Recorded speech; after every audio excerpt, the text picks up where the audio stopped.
Hello. Welcome to Eliminate Migration Confusion, Speed Migrations with Automated Tracking. I'm Michael Shosheni. I'm a Senior Product Manager on AWS Migration Hub. And our service, the Migration Hub, helps customers discover, plan, and track their migrations to AWS. And it's being used to help customers do that with mass migrations into AWS. Co-presenter is Diego. My name is Diego. I'm a Partner Solutions Architect in AWS, and I'm specialized in migrations. Part of my role is to support our consulting partners on how to build their migration factories. So I have delivered over 100 workshops around how to set up and build those factories to accelerate migrations. So thank you all for coming today. I'm going to give a quick overview of the agenda. So first, overall, we're going to learn how to help you accelerate your migrations to AWS. And this is going to be based on our best practices and what we've learned helping customers move tens of thousands of applications, hundreds of thousands of servers, and many portfolios into AWS. And so we'll start by talking a little bit about what we've learned in the migration journey overall, what processes and pieces help. We'll talk about that very briefly. Then we'll talk about the benefits of migration automation and discovery automation and why it's important to your business and to your migrations and how it can help reduce migration confusion. Then we'll show some example architectures of how discovery and migration automation can help you accelerate. And these architectures are real migration real automations that have been used for discovery and migration. And then we'll demo pieces of those architectures and show you how those pieces work. So if you like moving 5 servers a week when you have thousands to move and very tight deadlines, this probably isn't the right session for you. But if you want to get to being able to move hundreds of servers per week, which is what many of our customers can do and are doing and have done via what we're going to talk about today, then you're going to get to see one example of how you can do that and apply that throughout your portfolio and your migrations. So customers, when they're migrating to AWS, they often ask us a couple questions. They said they come to AWS because they love the innovative nature of Amazon. Andy Jassy's talked a lot about how they view us as an innovation platform that helps supercharge their business and gives them superpowers. And so they say, how do we transform our IT and developer culture and our company culture into something that's more like Amazon so that when we move, we move in such a way that we're becoming more agile and delivering more value to our customers more quickly and have a business that's better serving our customers. And so one of the key tenets at Amazon, we tell them, is automate as much as you can, so that you can move as quickly as possible and do so with confidence. And that comes into how you migrate. And so we use the migration journey as an opportunity to help customers start learning how we operate. And that's what a lot of what we talk about today in automation is what's ingrained in our culture at Amazon. I'll provide a couple examples as we go through, and then you'll see that the architecture and the demos at the end that kind of highlight that. So when I say automation, though, I'm talking about a specific type of automation for migrations. We recommend, and we've observed, that the fastest way to move into AWS and start realizing the benefits of the AWS cloud as soon as possible, as early as possible, is to lift and shift most of your portfolio when that's possible. And this lets you start getting out of your data center, if speed is your concern, and taking advantage of AWS, and then using AWS to more quickly experiment and improve your infrastructure. Now, a lot of customers' goals is to move quickly when migrating. If that's not your goal, we do have there are other goals when migrating. Some customers want to refactor and be cloud native day one, and many are successful at that. And I'd love to talk afterwards about that. But today we're going to focus on when you're moving hundreds of applications and thousands of servers, what's a proven way to accelerate that and move very quickly. So when you're migrating your portfolio, this overall process can take a long time, the one I have up here. This is our migration acceleration program, and these are very high-level 5 stages. Discover, plan, design, migrate, and optimize. The discover phase is where you're going to learn about your infrastructure, their dependencies, you're going to make your business case, you're going to do a total TCO analysis, and And then you're going to feed that into your migration plan, and you're going to start planning the overall ordering of your migration. And then for each application you're going to move, you're going to design that application in AWS. You're going to design how you're going to migrate it. And then finally you're going to migrate it. And as you're migrating into AWS, that part, the migrate phase, is the one that's going to take you the longest time when you're moving thousands of servers and hundreds of applications. And that's where automation can really benefit you. And we have some tools available to help you with that, and some things you can do we're going to talk about and show.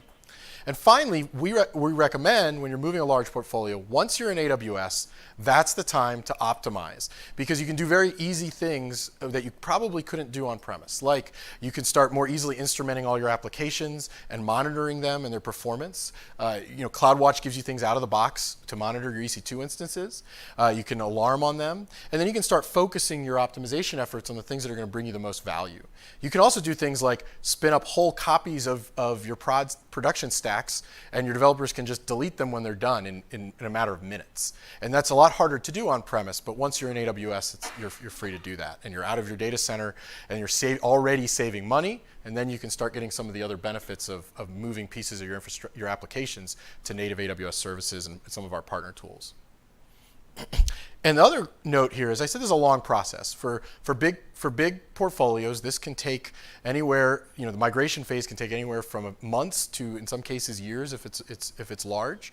The benefit of spending the time to automate as much as possible up front is now, instead of your teams competing with their day jobs to migrate and manage migrating your portfolio, you can migrate with confidence because it's very similar app architecture to what you had on premise. And your teams can be getting up to speed, if they need to, on all the great things that they can now do on AWS. So starting to build a DevOps culture and modernizing your IT operations. You can spend the time, instead of having them focus on migrating, and getting ready to now operate in the whole new paradigm that's in the AWS cloud. So when you're migrating, applications are the unit of migration. Now, it so happens that most customers already manage their IT portfolios as apps. That's why it's one of the key component unit of migration. Within applications, there are three main fundamental units. They're building blocks: the servers, the databases, and the data. And sometimes you have some more unique things. There's often sometimes still mainframes hanging around in certain companies and other things. But the bulk of big portfolios tends to be these three things. And just to give some examples of applications that you probably have or you've seen, is SharePoint. We'll have all three of these things. You'll have an app server or servers if it's a cluster. You'll have a SQL Server database, and you'll probably have a Windows file share. WordPress often will be an app server and a MySQL server or another database, SQL database engine. And an ERP would be probably sometimes some unique storage appliance, and an application server and a database server. And you might have multiple ones of those depending on how the app scales, if you need scale, or if it's clustered. And so if you move these lift and shift, you want to be really good at doing lift and shift because it's repeatable. And so with these types of apps, you can use tools for each of these particular units and then automate the use of those tools. And by doing that, you can start unlocking those high rates of movement. Because what often happens, we've seen on customer engagements, a lot of them with partners and directly through our professional services, is that you can build a pattern library for your applications, an automation pattern library, and then apply it to most of your applications. And then depending on your company, that might be any number of patterns, but the time to build those automations pays off very quickly. And I'll talk about that here in a second, why that pays off and what the benefits are.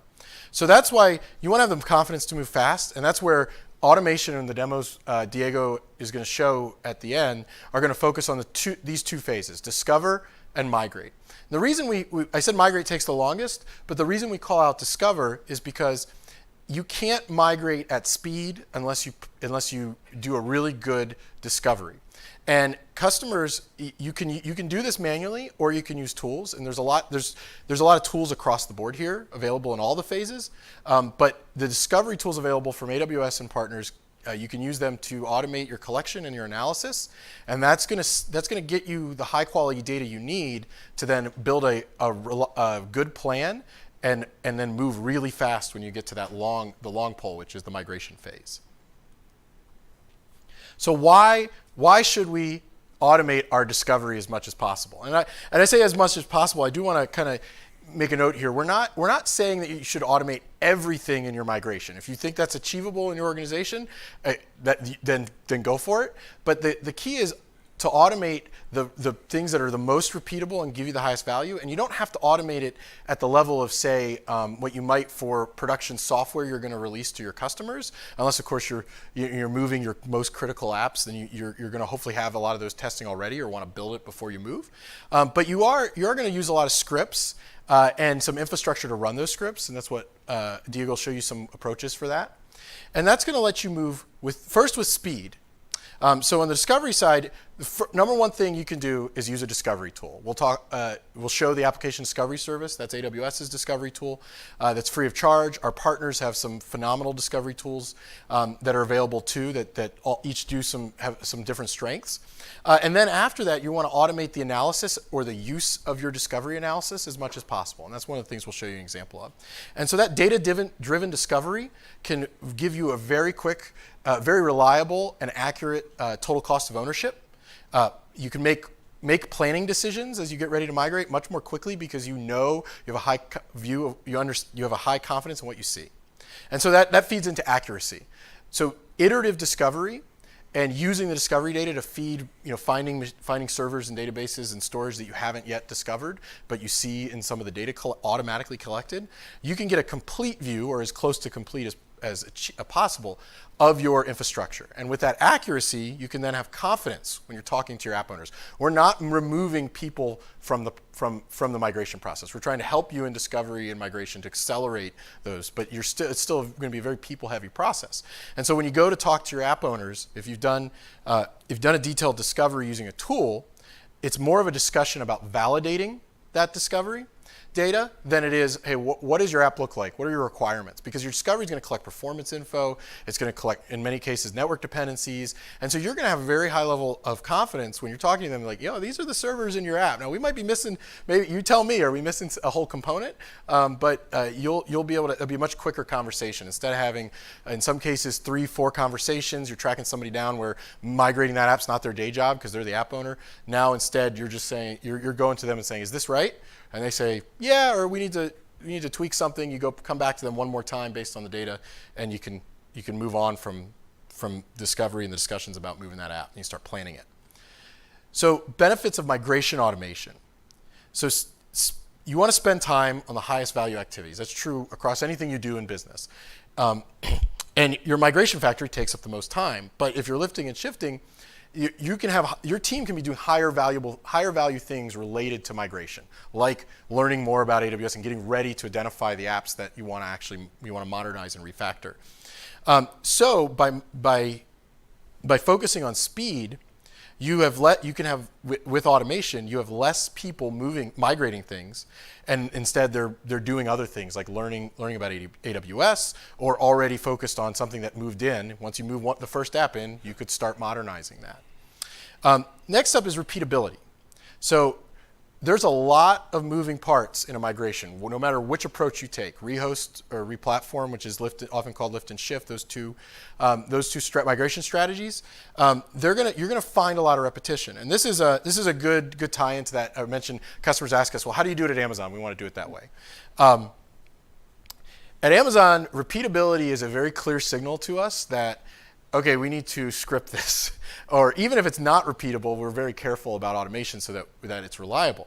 And so we don't want anything manual that can be scripted. In general, that's our rule. And that takes time. It's often called in the DevOps world sanding the board. And so we know people make mistakes. And what we'll do is when we identify, or our developers or engineers or someone identifies a process or something they're doing that needs to be scripted, or needs to be automated, the mechanism is, okay, we're going to take the time to automate that. Assuming, if the question is, and oftentimes with these migration automations, it's a relatively short time frame for the bulk of your apps to automate it, because our migration tooling from us and our partners makes it really easy. It's a question of, it take you a day to automate this and then no one ever has to do it again, or we just have to maintain that script in source code? We're going to say yes. Like as a product manager, if I ever encounter an engineer who's saying, well, I could have scripted that, but it would have taken me a day, it's going to be an awkward conversation. But luckily at Amazon, we rarely have those. Like that's kind of ingrained in our culture. And that's kind of, it takes time to see initially, it takes time to bring your team along, but once they start seeing the benefits, they're spending less time doing repetitive stuff, it makes them really happy. And of course, it has a lot of value to your business. And one of those is traceability. And I'll talk about that in a second, but you're going to be using several tools and you want to be able to track that progress automatically. And as most big projects within your company, you're going to have an executive sponsor and key stakeholders, business stakeholders that want to know how things are going. And Diego's demos and our automation architecture is going to show you how you can leverage AWS services and some scripting to automatically be giving them dashboards and status reporting. And so your migration leads don't have to go track it down. So I mentioned that there's tools that can help you. This is a sampling of AWS resource migration tools and migration tools in the AWS competency. And there's server tools here, like the server migration service. Addadata is a partner tool, Cloud Endor, River Meadow. There's database migration tools like our own database migration service and Attunity. There are more than this in our migration competency, which you can see on our website. Any tool in our migration competency has met a high technical bar. Diego works very closely with the competency, so if you have any questions about that too, we'll have some question time at the end. There's some storage stuff here.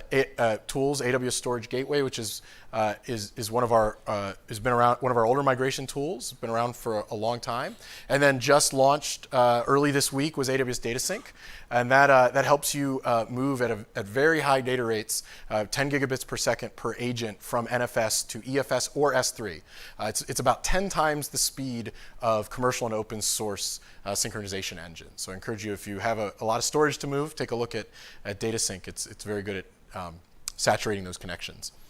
So you have all these tools, and you're going to apply them. If you remember, the application has 3 different fundamental units. You're going to apply, most customers are going to apply at least 2, if not 3 of these tools. Everybody usually has servers, databases, and storage. In some cases, you might need a few more than that, depending on what the tool can do and which ones you want to use and your security requirements. And our account managers and our partners, our migration partners, can help you very quickly down select them. But this creates a good problem to have, because how do you actually track and manage this many migrations? And so when you're moving hundreds of apps and thousands of servers, that you've created this problem for yourself because you need multiple tools to move all these things. And so there's no easy way to track the state of these migrations in a single place. And so what makes this worse is unfortunately these tools, they're very focused, as they should be, on moving your resources. And so the result is many customers up until last year were manually updating Jira and Excel or other project management tools and gathering the status and then reporting out on the application statuses and the migrations overall, their portfolio. And then they were building manual dashboards based on that to report to key stakeholders. And that's why we have AWS Migration Hub. The hub is a single place to discover, plan, and track your migrations. The status from these tools is always changing, and we have some of the tools I showed you are integrated with the hub. It's available at no charge, and you can use it for tracking migrations into any region. And it integrates with our application discovery service, or you can use, we have a lot of great partner discovery tools. And you can track application migration statuses, so all those pieces as apps, in one place when you're using an integrated tool. Diego's going to demo and show you the dashboard there that's on the left, and we'll dive in a little bit too on the application details page that has app status from tools on the right. So I'm going to go through that here pretty quickly now. All right, so with that, I'm going to hand it over to Diego to start diving into some example architectures and demos. All right, so, Zon, can you hear me? Okay. Yeah, so let's describe a scenario in a challenge that we see in a customer that was executing a migration. They want to move faster, and we try to do our best to automate that specific scenario. So the scenario we're going to describe, I break out into 2 different automation pieces. The first one is the discovery. The second one is the migration factory. And I'm going to show how those 2 are connected and how we are able to accelerate that customer migration. Maybe not all the pieces of this example architecture will fit for you, but I want you to be open to think about ways you can automate your own and to create your own migration factory. So the challenge that we have started with a very simple application. It was a 2-layer application, web server, database server, nothing fancy here. You might ask yourself, why would I need to automate this kind of migration? Can just make a dump restore on the database and just reinstall the application stack. That's not hard. What if you have 100 servers to migrate? And what if you have 1,000 servers to migrate? So that's when it starts getting really challenging to coordinate all these efforts into our migration factory. So we started, as I mentioned, with the first part, which is automating the discovery. Migration projects generally start with an Excel spreadsheet full of servers, and that's nothing wrong about it. That's actually generally how it starts. And we can call that the quick discovery, because quick discovery doesn't have all the elements that we need to plan our migration. For this specific customer, we decided to do a quick discovery using application discovery services. It's an AWS product that has 2 operation modes. The first one is agentless. So it's a simple virtual appliance you install into your VM environment, and that quickly discovers servers for you. Information is high level using application discovery services. So we use So we use that information to build up a very simple Ansible script that deploy application discovery services agents to all the machines that we discover with the quick discovery. So we start just deploying those scripts. It's a very simple for loop, just iterate through the items, the server names, and deploys agents for me, annotated installation. That's not really, really hard to implement. Good thing about application discovery services, once the agents are installed, they start sending data to application discovery services in AWS. And there's a lot of valuable information that will help you to plan and right-size your servers based on the data that's being collected. Michael is going to demonstrate some of the data and insights that you can have out of that data. And recently, we integrated application discovery services with Amazon Athena. So that means you can build some SQL scripts to extract the exact data that you need to build up your migration groups and migration waves. As part of the exercise, one additional thing that was used for that, for this specific customer was, we run a script that monitors all the network connections that were happening into the application layer and map all the IP addresses that were part of the connection that did not have the application discovery service agent installed. So we use that output from this script as an input again to the installation script to start installing more agents into this environment. So we finally had a full discovery and a full visualization with a lot of richness information, with a lot of very deep detail information for this environment. Yeah, and just to kind of add a note there. So Diego started with the agentless, the quick discovery, and that gets you sort of your performance information that you're going to need to do a business case and to start planning your migrations. And then he's iteratively installing these agents, and the script is monitoring Athena, the output from the agents for these network connections. And so he's very able to, customers who do this are able to very quickly kind of exhaust their portfolio and make sure they've got everything, most of their portfolio covered, anything that's connected at least to other things. Yeah, thank you. So what I'm going to show here is an example of doing that dependency analysis in the application discovery service. So as that agent is collecting, it's continuously streaming its data to ADS, Application Discovery Service, and ADS is storing that, making that data available in S3 and Athena. And you can also visualize that very easily in QuickSight, which I'll show in a demo in a couple slides. So the first thing you can do is analyze dependencies. And this is a 2-part query, because I'm going to join it in the second one on some extra data that I have. And Athena makes that very easy. This is available, a variation of this network dependency query is available in the Application Discovery Service documentation. So the first thing we're doing here is we're collecting source IP, destination IP, destination port, and we're counting, the key one is, we're counting the frequency that this particular connection happened between these 2 servers, these 2 IPs, on this port number. And then in the second query, we're going to We're going to join this on another table that has the host name mapping. And so in this particular example, I didn't use the host name the agents read because I had a DNS names that I wanted to use from my CMDB. And so I simply just uploaded the CMDB to Athena, and now I can join the data on it. And so I'll show that real quick here. If you're not familiar with Athena, this is the Athena console. On the left, in the upper left corner, there are all the tables that when you turn on sending your data, ADS data to Athena, the tables it populates continuously. So this data is streaming in real time, and I just ran that query I showed. And so now I've got an ordered list by frequency of the source and destination hosts. And this gives me a strength of the connection between the two. And the server dependencies are very key for defining your application groupings. And so in the application discovery service, this is how you do that analysis. Some customers prefer a visual dependency diagram and visualization, and some of our partner tools offer that. And some of the partner tools also offer automatic sort of, they have their own internal databases of application and tagging. But with ADS, you can do all that in Athena and bring in your own data sources. And so the next example is one of those tagging examples. So I'm going to bring in the IANA official port service name database. And so we'll join all the destination traffic we see with that. And I'm going to use the output from Athena to tag my servers in the application discovery service with the official services it sees.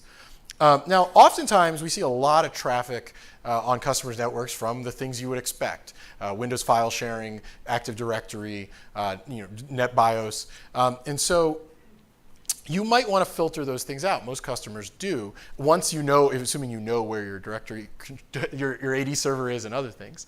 And that gives you a much cleaner view. And so you could also do that. And that's a really important activity when you're tagging servers. Is I may not want to tag all my servers with, hey, this was talking outbound or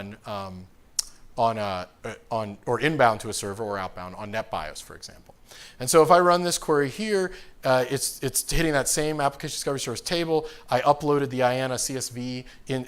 There's a thing on the left to upload your own new tables via CSV, and I joined it. Now I have a list, and what I could do is in the upper right corner, or you can do this programmatically in a script. You can do all this with a script. I could download the CSV, and I could run through it and tag my servers, and then do more analysis in Athena or externally on what each one is running, and dive into that. And then in the next, there we go.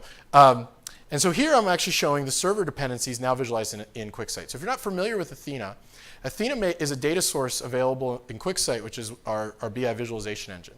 On the left column is the source host name, and on the bottom, the x-axis is the destination, and then inside, this is just using the table I showed earlier, the query with the frequency. So the heat map is the frequency with which the source and destination are speaking to each other. Now, as you can see, the left column is my domain controller, which is pretty predictable, is often the case. What you could do is, if you wanted to get a better view of everything other than your domain controller, there's a little filter button there on the right in the upper corner of this one. There's a lot of different ways to filter with QuickSight. This is one of them. I could filter out that server. I could actually click on it and filter it out. But right now I'm just kind of exploring which ones are talking to each other and what strength. And so this gives you a very clear visualization to do it with not much effort. So once I have that dependency data and I've analyzed it, that's when I can start looking at my application dependencies. And so once I've grouped my applications, so I've jumped ahead a little bit. I've tagged them, I've looked at the strength of connections, and I've identified my app groupings, or maybe I brought them in from a CMDB and then updated them. That's often the case. Most customers say, hey, my CMDB is out of date, but it's a good starting point. And then you compare it against the discovery data, and now you have your app groupings. And so here I've done the same visualization, but now it's my app dependencies instead of my server dependencies. And this is going to feed into my planning phase. So I already did that. The server groupings is part of the discovery phase I showed earlier in that top level diagram. Now I'm able to say, what ordering am I going to move these applications in based on their dependencies? Obviously, I'm going to do a lot of planning around the moving of my AD controller. That's the where you see all the blue in the center. But there's all sorts of applications talking to things. And then finally, there's also other data that you're collecting that you can use for tagging and other discovery activities. I'm just showing an example here of visualizing the operating system. You can use this tagging strategy, for example, to put some information that can be used to automate your migration. One example is If I already know the cutover date and the maintenance window for some specific application, I can just create a tag for that. So I can build, for example, a cron tab or some other job scheduler that's going to read the file, it's going to check the tag, and if it's if it's ready to be migrated, it's going to trigger some action. So tagging is really important when you're thinking about automation. You can build up, for example, other tagging strategies like these are my database servers. If a database tag equals, if a server type tags equals database, you already know what kind of script to invoke or what kind of migration you're going to execute for that specific kind of server. So tagging is one of the key elements when it comes to automation. So describing now how we build up the migration factory. So we already remember that I mentioned during the discovery phase, we built like an Ansible script that was capable of installing application discovery services into our servers. I'm just reusing the same script to install Cloud Endure agents in all servers that we have applications running. So I defined 2 migration strategies for this customer. All the databases we decided to migrate using database migration services, the AWS service. And for all application servers, we decided to use a third-party tool, Cloud Endure, and I'm going to explain the reason of that architecture decision. Can I just really quick on Cloud Endure? Just to, it's a block level replicator, and it has. I don't know their exact RTO and RPO, but it's really low, like less than 2 minutes or 10 minutes. You can code over an application when executing the migration. Yeah, and it's agent based, so it can help you migrate physical and VMs. And so this is a good example of your choice with discovery tools. If you're pure VMware or mostly VMware or mostly Hyper-V, and you prefer not to install an agent, then our server migration service from AWS, we have VMware appliance and a Hyper-V appliance, and we can move those. We just launched actually yesterday, moving server groups synchronously from VMware and Hyper-V, which is another great way to automate these app movements. But Cloud Endure can take any type of VM or physical server that ultimately will work on EC2 and migrate it for you using an agent. I just wanted to. All right. Thanks. Yeah, and as I mentioned, we decided to migrate the database servers using database migration services. And that can also be scripted because database migration services can be invoked using CloudFormations. And it's a simple 2 endpoints JDBC connection. You just have to provide the source database IP address, username, and password, and the target database username and password, and DMS is going to do the database migration work for you. The other factor that we decided to use database migration services was it keeps continuous replication to the target environment. So actually, I'm building up the new target environment without having to worry too much about the cutover date, the cutover schedule, or RPO and RTO, because database migration services just keep that the database in sync for me. Yeah, so you can, just to drive that home, you can actually have, if your app allows it, you can have an instance of the app running in AWS before cutover and it continually being up to date with whatever data is happening on prod, which really helps you for your cutover because you can shut down the on-prem environment and then let, once the database sync finishes, cut over. And you can have tested it all before that happens.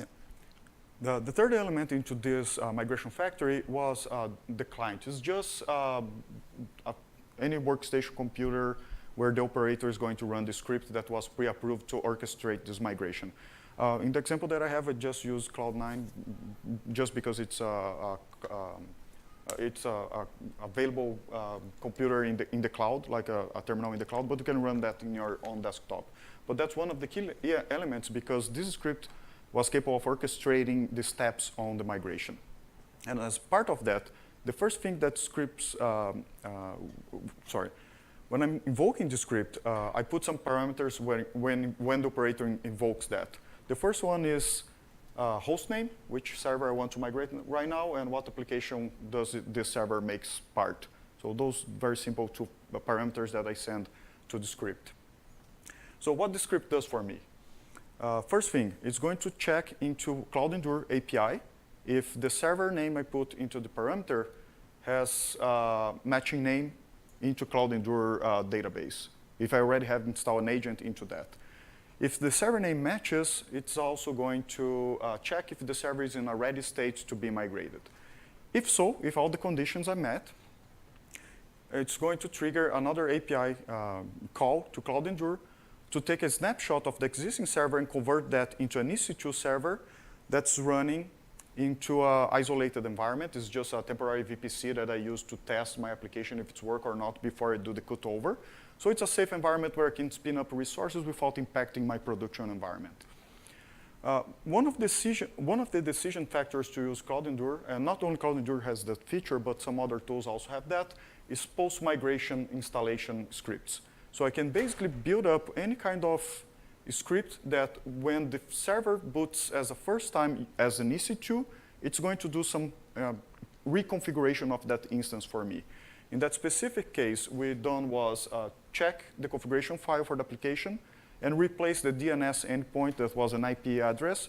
Just replace that with the new Amazon RDS endpoint, because we decided as part of this architecture to use RDS.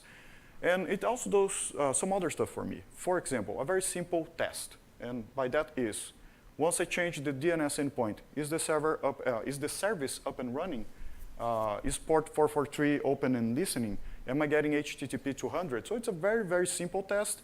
And that's eliminate one of the manual steps of validating if the application is working or not, or if the conversion works successfully. One key element into this script is, once I established this migration factory, the only script that I had to update for specific applications was the number 4, because the way it was built, I just customized the test and what configuration file needs to be updated. And that was the only piece of script that has to be custom for each one of the applications. So I reutilize all the others scripts, and this was the only one that need to be tailor-made per application. So what else this script does? Once all the tests has been successful, application was updated, test has passed, I just write into an SNS topic saying test equals succeed. It's just sending a simple message saying, this server is safe. It passed my test. Here's the server ID, and here's the message saying it succeeded. If it fails, it just triggers an email to the operator to manually fix whatever needs to be fixed. But if it succeeds, it's going to continue running the script and finishing the automation for me. I have a Lambda function that's connected to this SNS queue, to this SNS topic. So the Lambda keeps monitoring the SNS topic and check every time a new server has message equal pass, that means all the tests has passed, it takes a snapshot of that specific EC2 instance and creates an AMI for me. So I'm going to describe why we decided to use this AMI creation instead of just lift and shift. It's in the next deck. If the AMI creation is successful, it writes down the instance ID, the host name, and the AMI ID for that new instance into an SQS queue.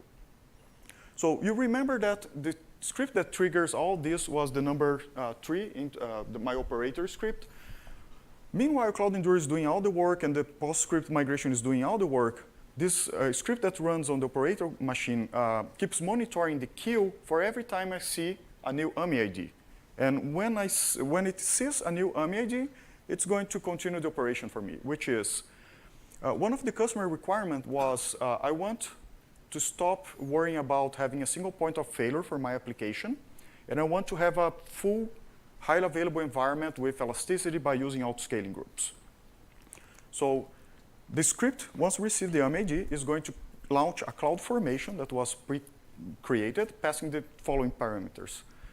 One, it's going to create an Elastic Load Balancer, an auto-scaling group, and it's going to attach that AMI ID as the auto-scaling group image that should be used to automatically span my application and create like a highly available environment.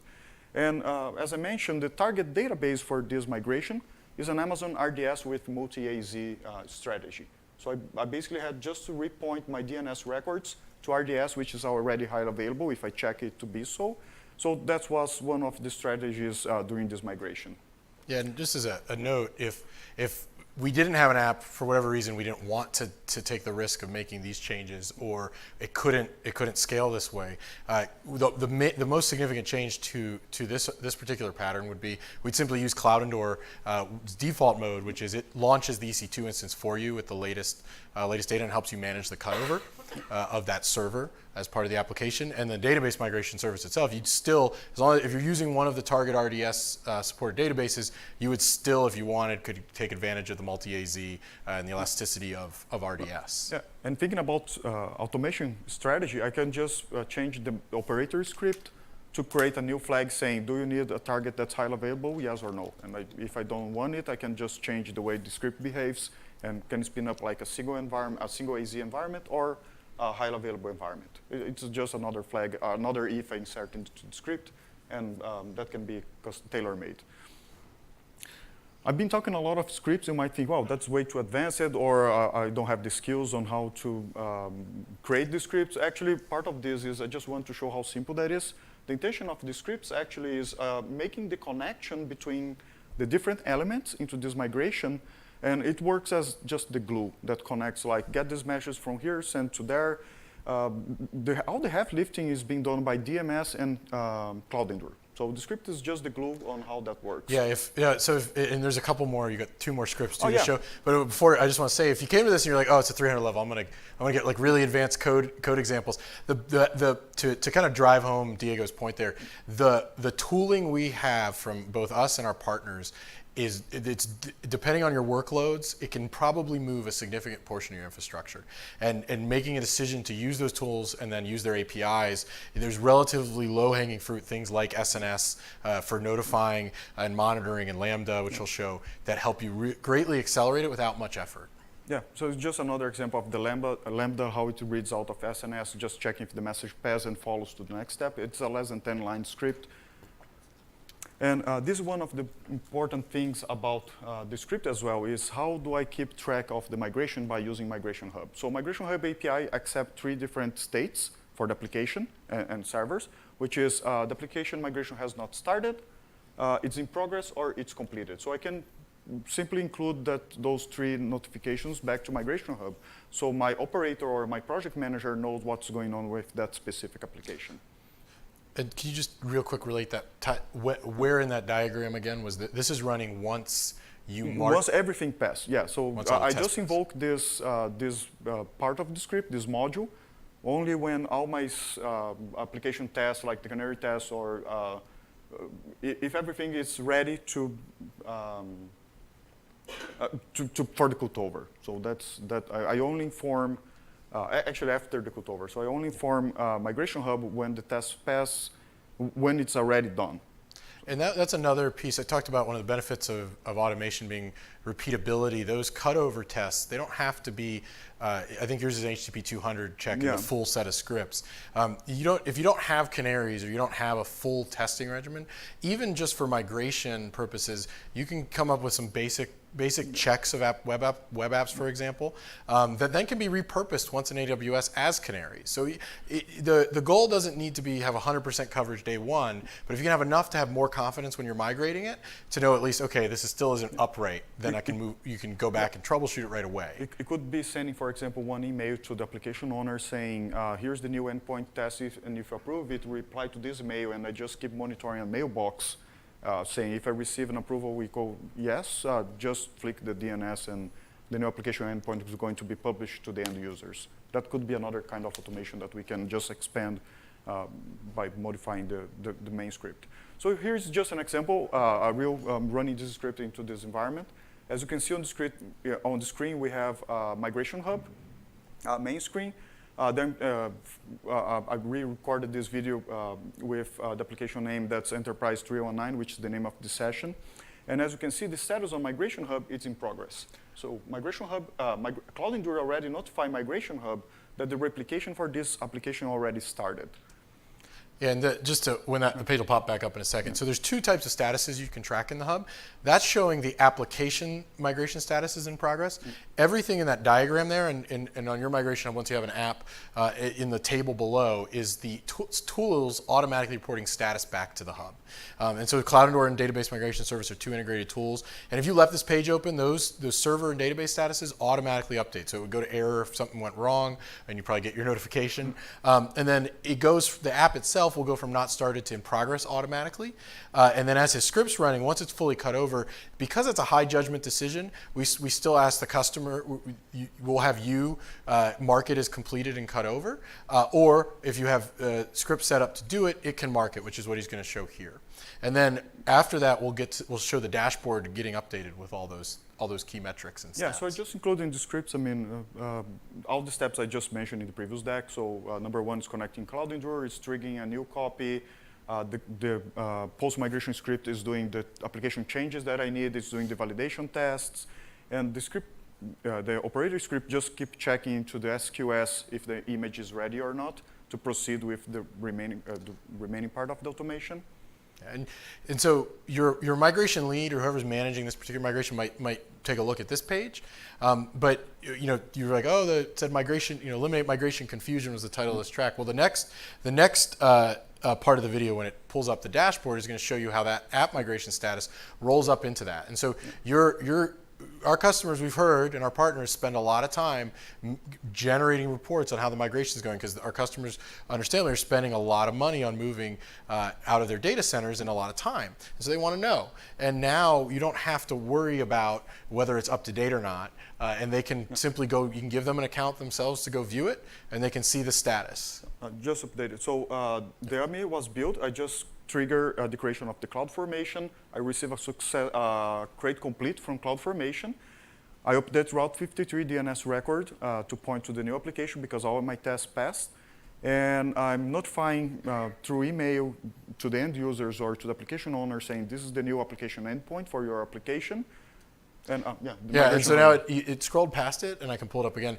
It gave you the most recently updated apps, so I could also see there was an error in one of them. Now I got the total applications statuses there, breakdown of in progress and not started for my whole portfolio based on my discovery data. And then I get a feel for my velocity. So it looks like we're picking things up in the most recent months. That's what that purple line gives you. It's a cumulative total for the time window. Mm-hmm. And so that was the dashboard with the key metrics. Yeah, and now the final part is I'm just copying the DNS record and testing like in a workstation to see if my application. And by the way, this application now is running on a fully highly available environment as part of this automation piece. So imagine how many hours or days I've saved, we saved by doing automation for this specific migration in between building this environment like manually or doing like any other way. Yeah, and so that's it, right, of the video? Yep. Thank you. Right. So we want to take time for questions. We have about 12 minutes. I just want to, the closing thought is sort of to tie that up. So automating your migration provides you the speed, the repeatability, and the confidence to take advantage of AWS sooner, which if you're considering a migration or you're in the middle of one and you did a detailed business case already or TCO analysis or someone in your organization did, all of our models based on past customer experience and we have a cloud economics team that can help you build this or partners and tools too that can help you build the business case. We didn't get into that today. There was a whole set of sessions on that too, and I'm sure they'll be up on YouTube. The time saved getting out of your data center and not having to do hardware refresh and not having to renew your data center lease, for a company with big data centers, thousands of servers, hundreds of apps, one or more, that usually translates into orders of magnitude of savings over anything else you can do in your migrations.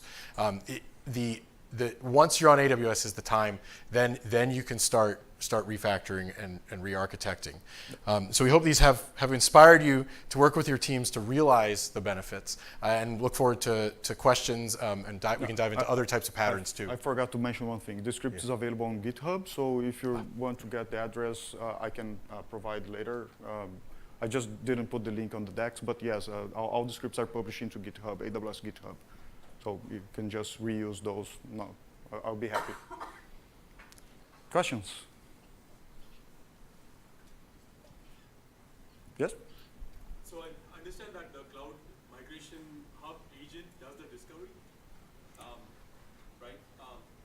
So can Cloud Endure agent be used for discovery? I'm trying to understand what's like the overlap. Mm-hmm. In the case of cloud, I mean, if you have a high confidence in the servers that make up your environment, then and the dependencies between them and the applications and how you're going to move them, then you could use Cloud Endor to do the discovery. I believe Cloud Endor does have now some like vCenter. I think it can check.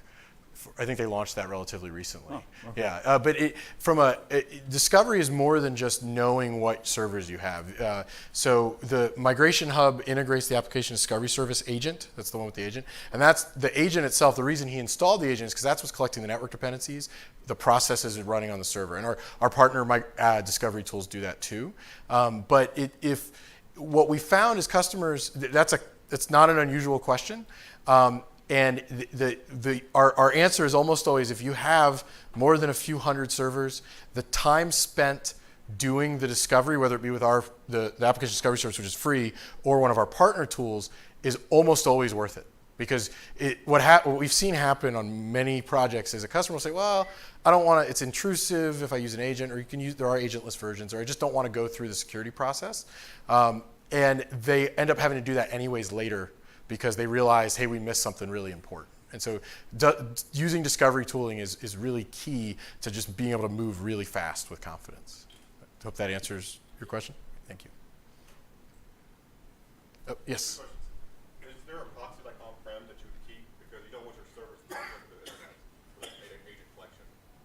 Is there like, do you have a proxy installed that communicates to the internet because your servers are, and as well, about hard-coded IP addresses, does your tool look for hard-coded IP addresses anywhere in your environment? Because as you're going through the migration, you're going to have hard-coded IP addresses as well. So. When you say you mean hard-coded in your application? Okay. So the first question. So our discovery service, the agent and the connector, your two collectors, they will work with your own proxy. So you can configure them for a proxy server. They don't at this time they don't support private link. So one of the common patterns, of course, is establish DirectX. Direct Connect or a VPN to AWS and use private link. So about having like a collector inside your data center. Your agents talk to. Oh, so the data never leaves? Yes. Yep. Or the collector actually comes to you. Okay. Yeah. There are third-party tools that we partner with that are capable of doing that. Risk Networks is one example, because you deploy a virtual appliance inside of your on-prem, and that virtual appliance collects all the data that you need. So actually the data never goes abroad unless you approve it. Yeah, and so ours doesn't support that mode, but there's great partner tooling around there that does. Yep. And then you had hard-coded, yes. So the ADS today, our service does not do that. I don't know. I can't speak for the other discovery tools on that. Do any of the discovery tools do app level?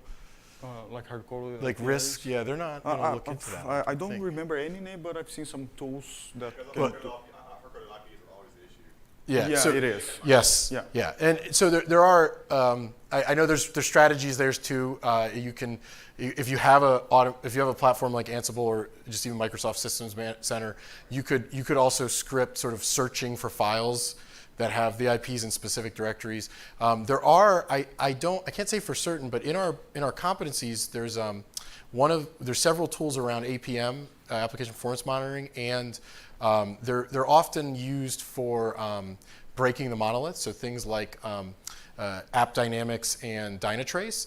And Dynatrace those tools may do that. They get really deep into your specific applications and their config files, and so they're going to have a level of visibility that most discovery tools don't get at this time. But you can use, just as a note, you can use those tools for discovery. But they do a lot more than discovery. They do a lot of great things.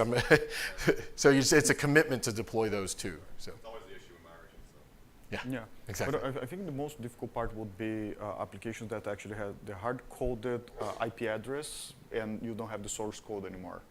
So in that case, automation would be, think about how you can scale out your migration and scale like to 80%, a model that would scale to 80% of your environment, and then you just handle manually 20%. Because, I mean, not for all applications you can apply the same model, but scale using like standards for everything you can, and just keep cycles for things that are out of standard.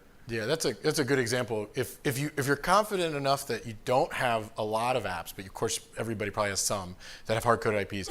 If your scripts if you can build an automation that's enough to say, okay, this app failed, let's work on this later and just put it in like a queue. You can keep moving on the ones that did work. And then of course, if you've realized it's a repeatable pattern, integrate that into the script and then it pays benefits. But you don't have to slow down the train unless it's a critical app, in which case you're probably being a little more focused on it anyways, just for a few that might have hard-coded IPs. Now obviously if it's most of your portfolio, then it's a different ballgame there.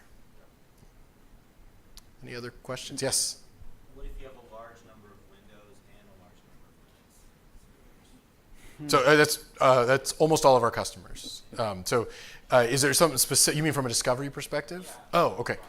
Yeah, so if all the discovery tools we talked about, so Risk Networks, our own application discovery service, they'll discover Windows and Linux. The specific versions does vary per tool and how they collect. Like our agent has an official list of what we support in Linux, and then we have in our documentation like minimum requirements. So if your kernel is this version and you have glibc of this version, you can probably run our agent sort of thing.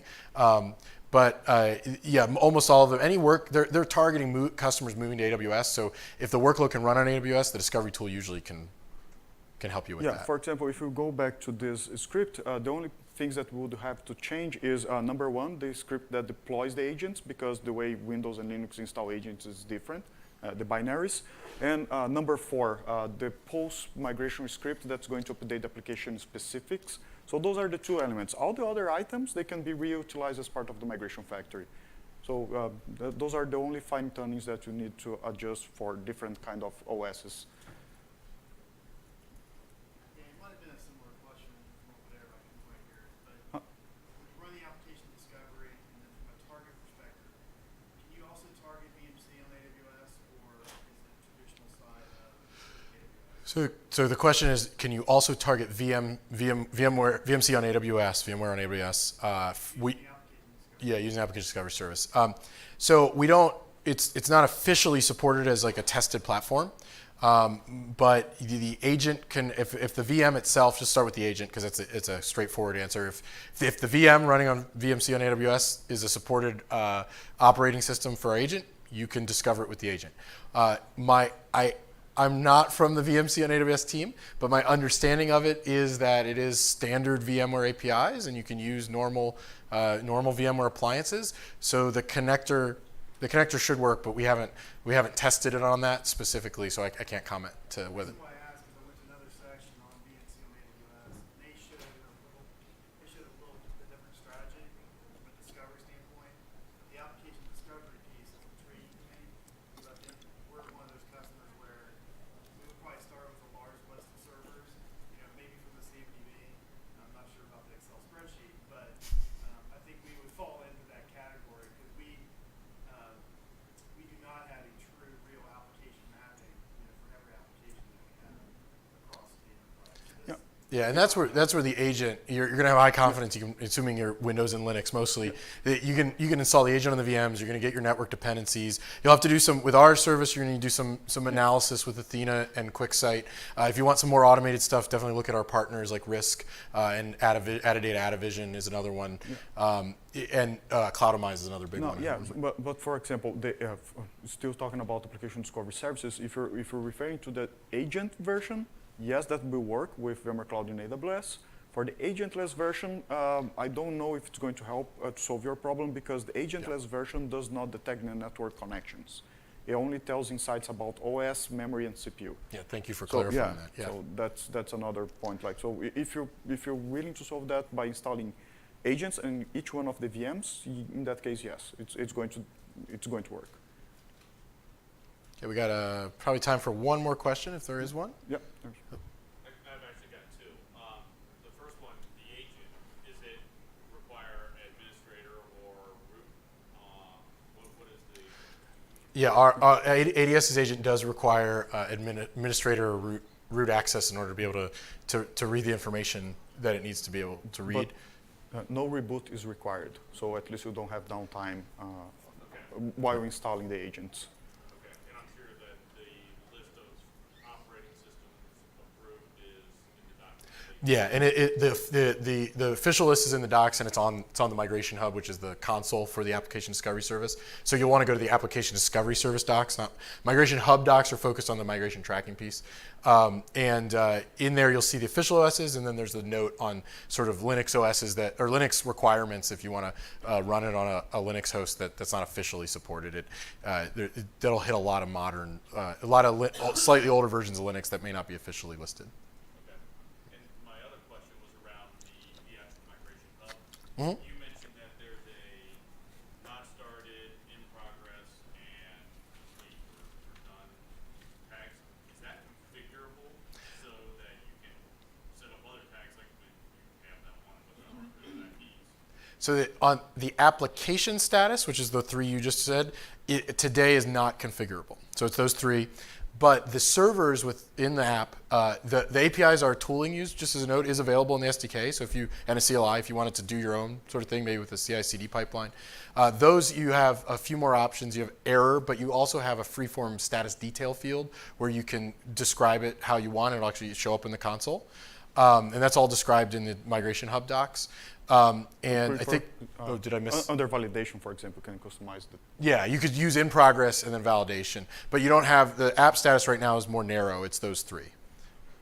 And we have heard that request. Would you be more interested in app status or would the server do your needs there? More interested in the app status. Okay. What phase of the process is it in? Is it user testing and validation? Is it on hold because of security compliance requirement? Okay, thank you. And I think we're officially out of time, but we're happy to stay for a few minutes and answer more questions. Thank you very much. Thank you. Thanks for coming.